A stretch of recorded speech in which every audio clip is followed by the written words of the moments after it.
привет, дорогие зрители моего канала. С вами я, Леша, и сегодня я продолжаю сделать кровавый рис. Я это вам рис. Итак,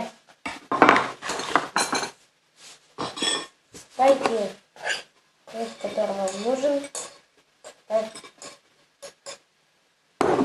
Вот так вот. Вот как. И вам понадобится ваш кетчуп.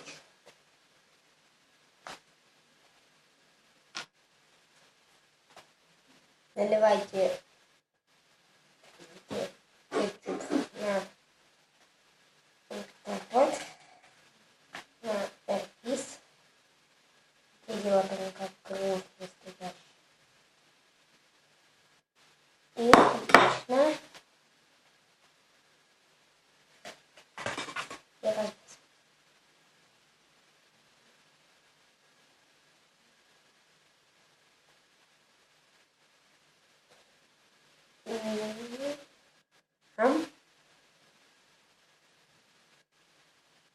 Вот.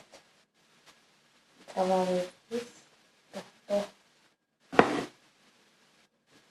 Вы этим лайфхаком можете разыграть своих друзей, маму и папу.